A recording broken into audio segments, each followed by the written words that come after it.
Welcome to the Leader Talks podcast. I'm Reverend Dr. Shannon Karafanda. I am an ordained clergy person in the United Methodist Church. Hi, I'm Elaine Beattie, speaker, trainer, executive coach. We've put together this podcast by women for women about things we wish we had known when we were younger. And we do hope that you will look for our podcast on your favorite platform. Be sure to subscribe, to like, and to share. We want to thank you for joining us today. So Shannon, you ready to get started? Let's do it. Hey friends, welcome back to the Leader Talk podcast. I am Reverend Dr. Shannon Karafanda here along with Coach Elaine Beattie. Elaine, how are you doing today? I am doing great. It is always fun to be with you and to be talking about the things we wish we knew.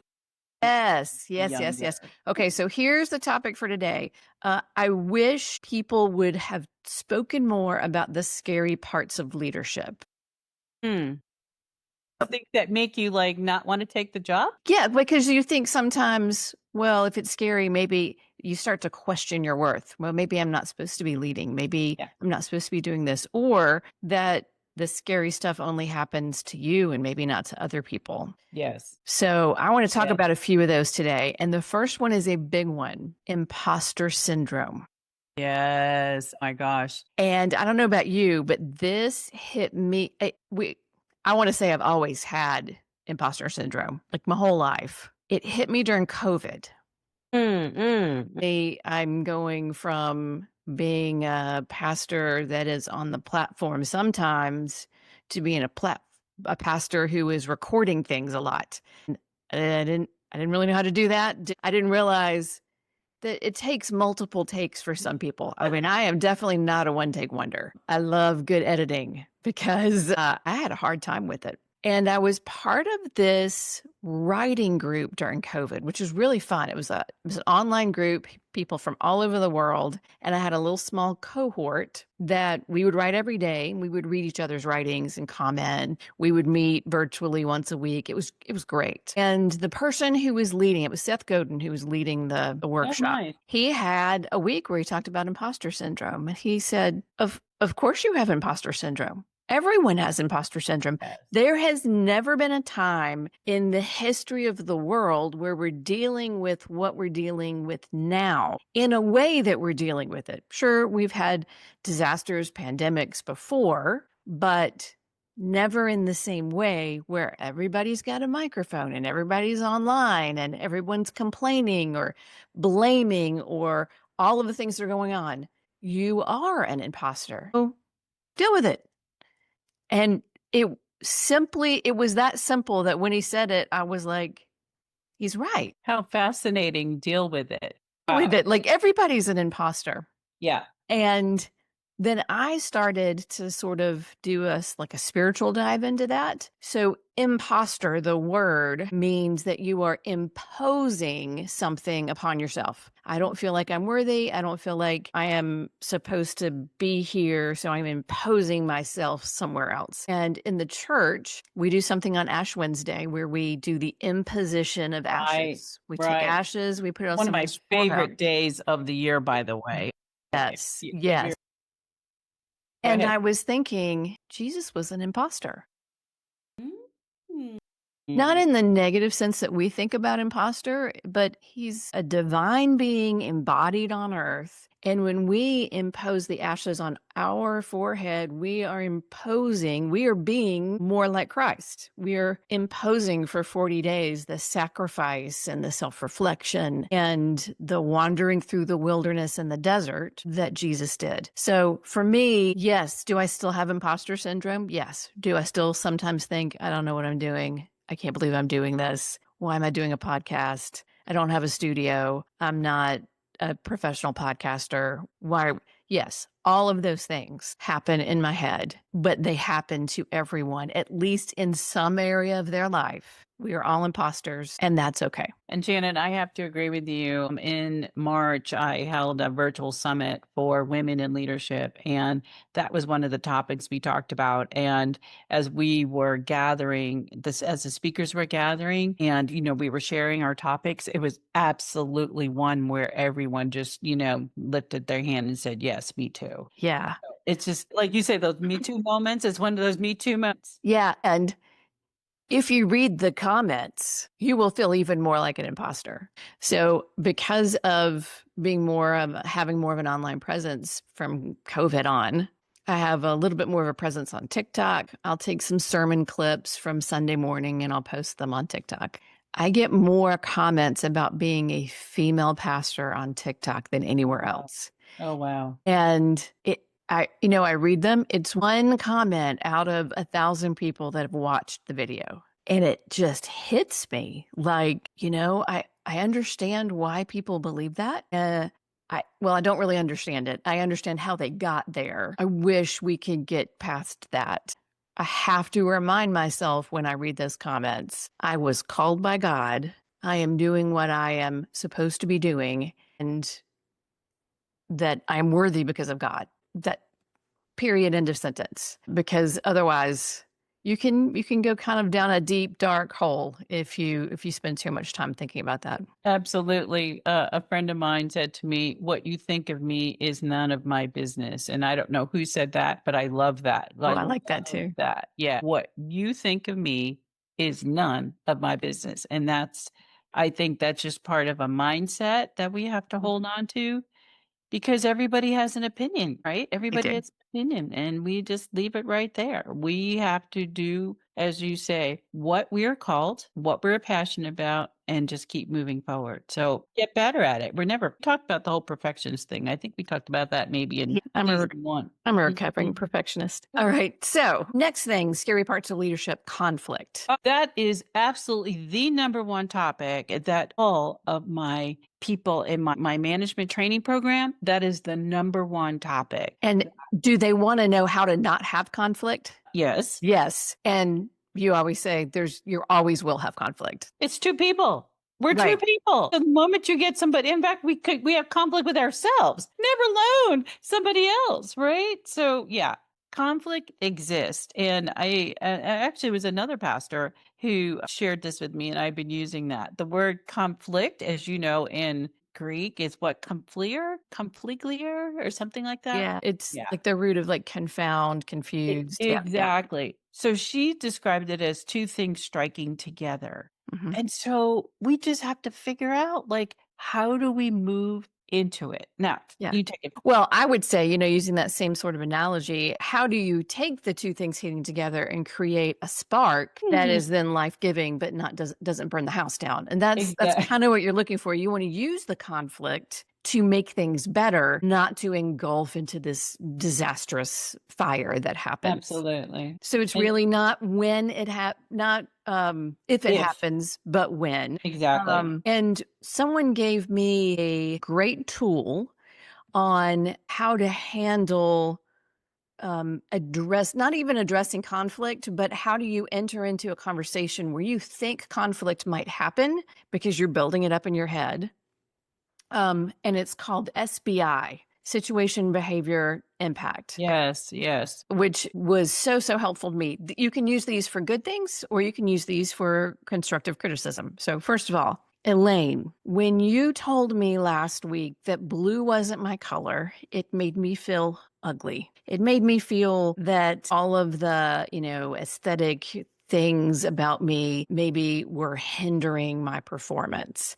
Help me understand how, first of all, what I need to do better next time, and maybe how I can move past this. So, I'm talking about a situation. Right. So I'm not saying, Elaine, you're a mean person. I'm saying, when you said this, I felt this. And that right there is the key to being able to go forward in the conversation. Because I'm not talking about you as a person.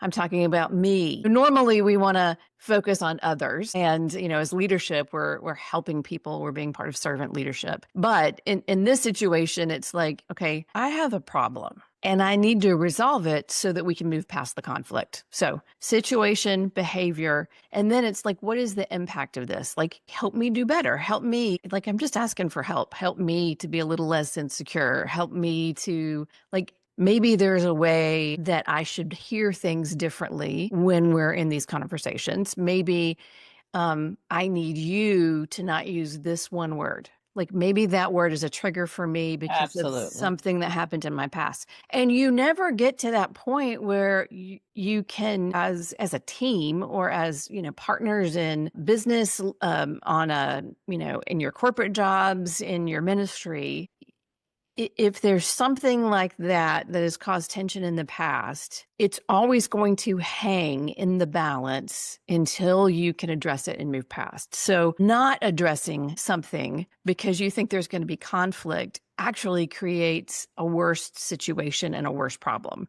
And We then you were have all of this internal conflict, and then you'll have conflict about something else because you have kept all of those ideas in the back of your head. And you have what I call the internal conflict. You have arguments with people in your head that have never happened. Exactly, exactly. I was teaching yesterday and we were talking about it. Just yeah, we were talking about conflict, and I was saying that that was going to be a whole nother session. But when I think of conflict and people wanting to avoid it, I think about, the elephant in the room and trying to cover it up with a 3 by 5, rug, right? Like Right. Yeah.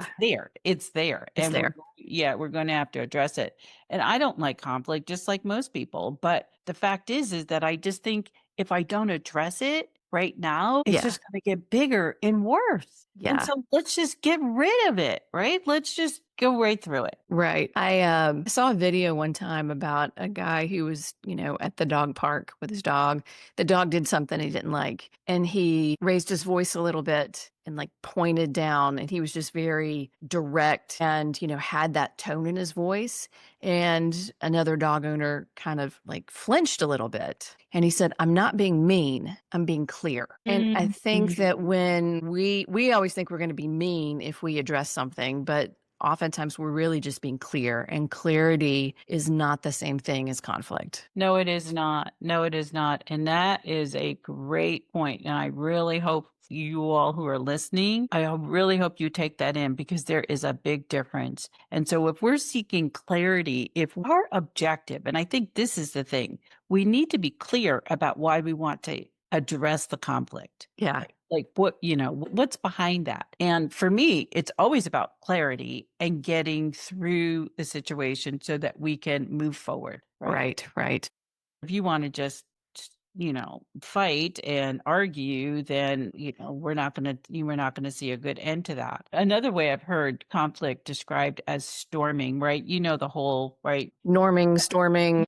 Yeah, Tuckman theory, right, right, right. So we're forming, storming, norming, and performing. And storming can just be brainstorming as well, right? So right. it's just a different wish, desire, value. And if we could just see it as that, it's just different. Yeah. Yeah. All right. So, another scary part of leadership is the realization that you will never have enough time or money or resources. And we think it's a failure on our part that we don't have enough time. And I will say we do need to take ownership of managing our time in good ways. But that also means putting some margin into our schedules, making sure we have that time to take some downtime and to relax so we don't burn out. We've talked about that on other episodes. We never have the amount of money that we would want to have for a project at work as well as at home. We never quite have enough. So instead, we need to focus on, do we have the right systems in place to use our resources to the best of our ability?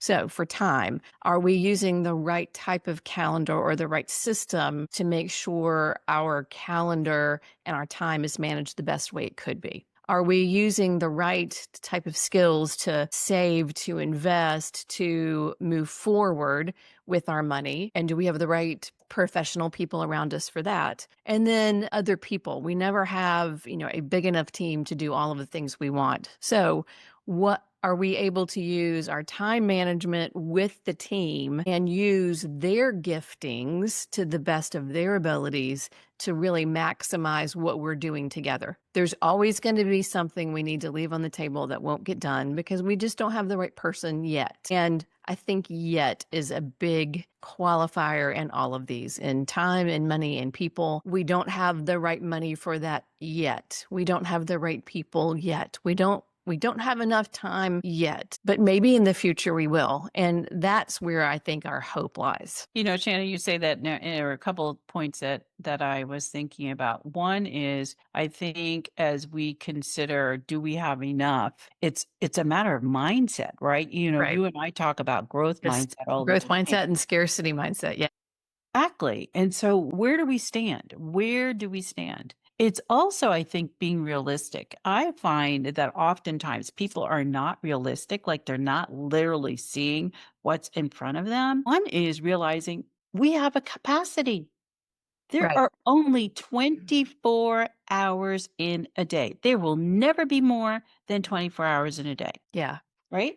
Yeah, and I would say often when you realize your limits of time and people and money, that's where your creativity comes out. Yeah, exactly. I love how Simon Sinek talks about the first in flight, and the Wright brothers had very little time. They had very few resources. They didn't have a big budget. They were bicycle shop owners and repair people. And this was like their passion and hobby. It was not the task they were set out to do. Langley, there's an Air Force base named after Langley, had unlimited funds, unlimited people, and yet the Wright brothers were the first in flight because they worked within their constraints, and their why really was something that fueled them and pushed them. I agree. And again, as you were talking, I was thinking the word reserve came up. I also think it's important for us to realize that it's not for us to utilize all